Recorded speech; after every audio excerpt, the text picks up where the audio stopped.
Hey y'all, and welcome back to my YouTube channel. For those of you who may or may not already know, my name is Alex, aka YELLOOBERRY. I'm like, damn, you so fine, girl, what is your sign? She say I'm a Sagittarius, I'm a Capricorn, the beginning and end. I got a friend for your friend, hey, I'm making all of this money to spend. Deal stores buying. Hey, I don't bite. Happy New Year! Just want to wish you guys a Happy New Year. This is my first video of the new year, and I'm just ready to get things started. But as you guys can see by the title of this video, you already know why you are here. We are going to get into a little 2020 recap. I shouldn't have brought this energy into 2021, but whatever.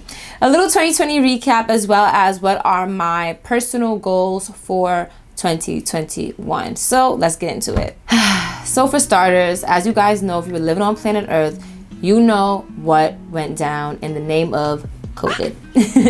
So I just want to extend my condolences to anybody who has lost a friend, a family member, a job, a piece of yourself, anything during that horrendous time. I really just want to extend my condolences. I know a lot of the time, especially on social media, we're just always glorifying like everything that came out of COVID. I ain't gonna lie, I was one of those people, but I do see how it could be a bit insensitive to those who have lost somebody. So again, I want to apologize if I ever offended you, and I also want to extend my condolences.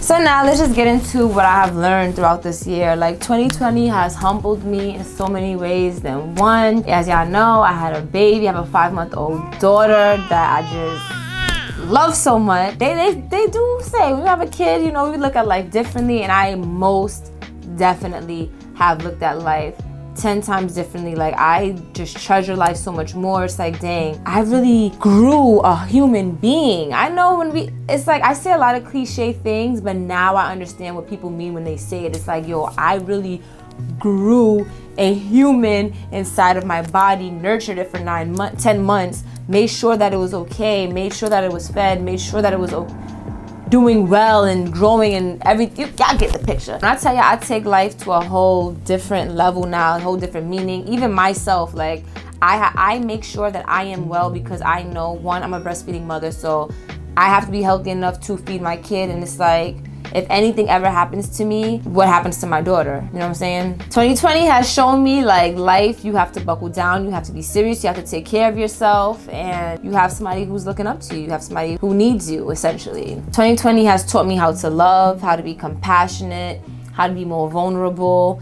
I used to think I was vulnerable, but this year has taught me, like, as humans, we all have to take care of each other, especially with COVID. Like, we all have a responsibility to each other. Some of us don't want to believe it. Some of us are still in a selfish way of thinking and like, no, I'm for me, and in certain ways, we are supposed to take care of each other. It is okay to be vulnerable with each other. The ways that I have been vulnerable is more so on my social media. I'm way more transparent. Before, I used to give y'all a cute little one-word caption, but now, you know, I'm really letting y'all see the inside of things, because I want to be more relatable. I'm human, I go through things. I definitely do highlight more of my good moments on Instagram than I do like my bad moments, because that ain't nobody's business.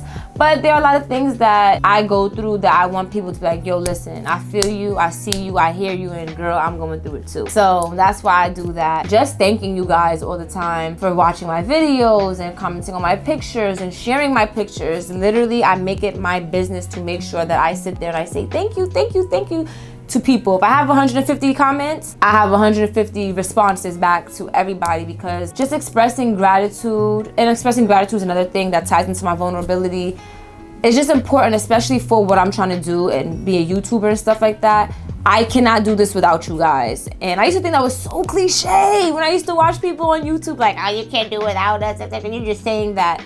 But y'all, when I tell you, like, I make these videos for y'all. I had somebody reach out to me and they thanked me for one of my videos, and they're like, you know, thank you so much. It really taught me a lot. And when I tell you, that video did not get the most views, but I was so thankful just to hear that I touched one person, that they got something from that video, because it is a lot. Like, when y'all see things on YouTube, it's like y'all just see like the little 8, 10, 15-minute video that I put out, but y'all don't know the blood, sweat, and tears, the annoyance that goes into editing and putting on makeup, doing my hair. If I'm not in the mood, but I still gotta put out a video, you know what I'm saying? So I genuinely am grateful whenever you guys write me, comment, make me laugh, tell me how beautiful Gianna is, or just you know, I feel like y'all are her aunties and uncles, and it's like, oh, look at her, she's so big, and you guys are watching her grow up right with me. Like, I appreciate that so much. I just can't even, there are no other words that I can put together besides just literally thank you. Like, y'all don't know how much it means to me. Y'all just really don't know. I just feel like sometimes saying thank you is really not enough, but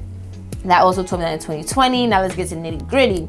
Relationships, okay? 2020 has revealed a lot about relationships to me, and the people that I always knew were in my life, and I don't want to say I took them for granted, but this year made me realize, like, yo, y'all have been here since day one, and y'all are here till today through everything, okay? Like, I'm not gonna name everything, but just a lot of personal growth that I have had to go through. I feel like it's amazing to know that I have those solid people there, because you know, a lot of people fall off along the way.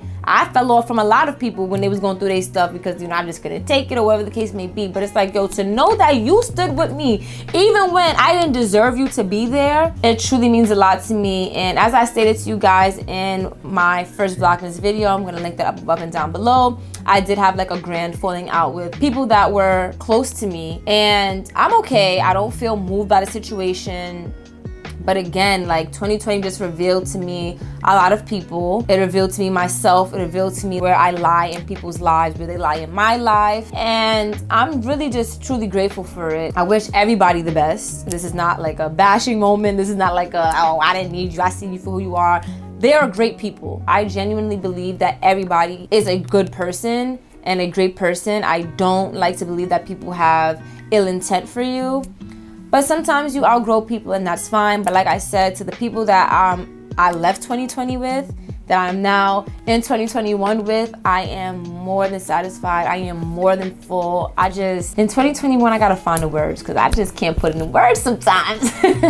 Not only friends, but even family relationships have been revealed to me. That was a messy one. But yeah, like, 2020 was literally the year of clarity, and I feel like I just have a clear understanding, a clear vision, a clear path on just everything that is going on, especially with myself. 2020 definitely gave me a big fat mirror and made me self-examine myself. Now let's get into like my job and stuff. 2020 definitely taught me that YouTube is what I want to do. I explained to y'all in my birthday vlog, which I'm gonna link up above and as well as down below, that I was scared to leave my job. I'm just saying what it is. I was afraid to just bet on myself. I don't come from a family that's like heavy on like, oh, bet on yourself. Like, we all say it, but like, let me walk in my house like, yeah, I quit my job to do YouTube.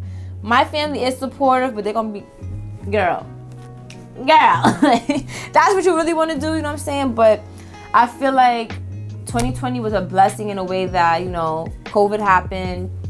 I had to leave my job and I had to bet on myself. I wasn't just gonna sit around and pray that God was gonna drop a miracle in my hands. God was already had this grind in motion for me. I've already had a platform on YouTube. I've already been making my little coin from YouTube. And God was like, this is what you want to do? Let's do this. This is what we gonna do. It was a little challenging for me, I'm not gonna lie to y'all, because I was pregnant majority of like this pandemic, and I was trying to do YouTube. A lot of people congratulate me, like, girl, I don't know how you do it. You were pregnant during a pandemic and da da da da, and you were just still putting out content. For me, it was hard as hell. It was so hard because once I, you know, stopped working, I felt like, girl, I need a break, okay? I needed a break. This is the vacation I needed. Not really a vacation, but like, that's kind of the mindset that I had, as well as still simultaneously thinking to myself, this is always what I wanted. This is the perfect time. You know, everybody's watching YouTube. This is the perfect time to get content out. There's like a time where I was like putting out content every day for like about 3 weeks. Then I kind of fell off, and again, I just feel like I was putting a lot of pressure on myself. Being pregnant for the first time and trying to still work through a pandemic, it was just a lot. So my mind was just always a lot, everywhere a lot. But what 2020 revealed to me is that I can do it. There is literally nothing to it but to do it.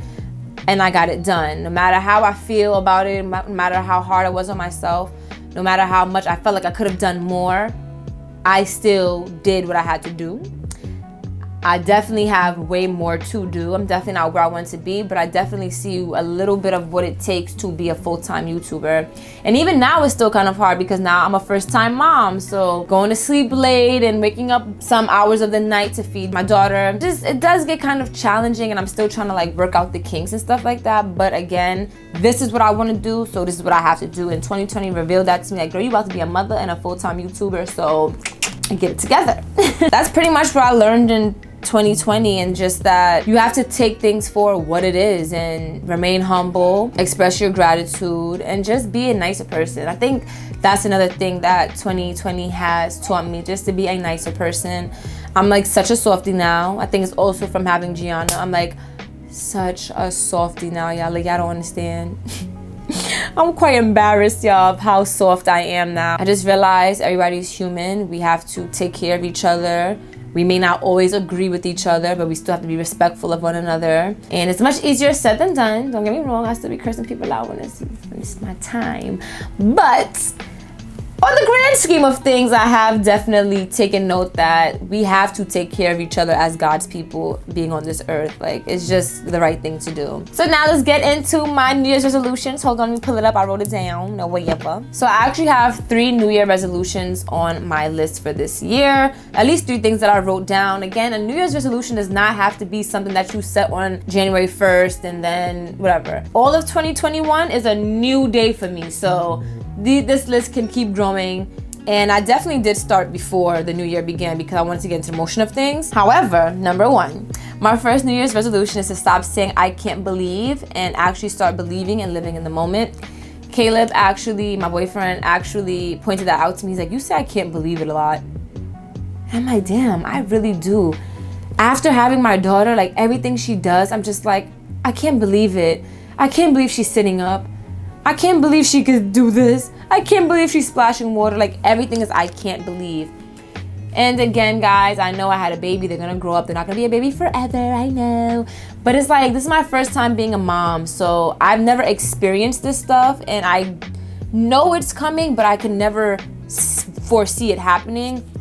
So for 2021, I definitely want to start being able to foresee things happening and start believing. Because once I do that, new doors and levels will open, not just only when it comes to my daughter, but period. Like, I need to literally stop saying, oh my gosh, I can't believe it, and start believing it. Start embracing the moment when it happens and realizing that, okay, this is just another stepping stone to another stepping stone. Wow, my daughter is such a blessing. I just used her as an analogy. Hope that didn't go over your heads. My second New Year's resolution is to organize everything on Sundays in my planner. I'm so excited. My planner has not come as yet though, but I ordered one from Amazon because y'all believe that Marshalls and Target did not have any more planners. Marshalls freaking had a planner for 2019. Like, why? Anyway, I find that whenever I organize my week on Sunday and I can visualize everything, my weeks go so much smoother. I may not check off everything and do everything exactly how I have it written down, but at least I have a visual of what my week is going to look like. I'm telling you, after I had a baby, I just can't keep everything in my brain anymore. And I feel like I'm like a whole mom and I'm in a serious relationship, so I'm like trying to balance everybody's life at the same time, be super mom and super girlfriend and all kinds, and still try to balance my own life. So like, I just can't just be living life on the whim. Like, it's just, no. And lastly, my New Year's resolution is to put my phone down to focus, y'all. Don't talk to me when I have a phone in my hand, because my phone has the best of me, has my full undivided attention. My brain ain't that young no more. Like, I can't even talk and text anymore. That's how bad it is. So along with that, I just realized this year my niece would always call me. After I had Gianna, she would always call me, and if she cannot get me, she'll call my boyfriend, because especially when I'm with Gianna, I just can't have the phone in my hand and try to give her my undivided attention. So I learned from her, like, even when I'm doing YouTube and stuff like that, or recording or editing, no phone. Whenever I'm doing anything, I cannot have my phone in my hand. So those are my 3 New Year's resolutions, as well as everything I have learned for the new year. I want to thank you all for tuning in. Make sure you comment down below, what are your New Year's resolutions? I might gotta snag a few if they, align with your girl's lifestyle. But I am eager to hear what you guys have in store for yourselves this year. I want to thank you all for tuning in. Make sure you push that red subscribe button and give this a big thumbs up. I love you all, and I'll see you in the next one. Bye and Happy New Year!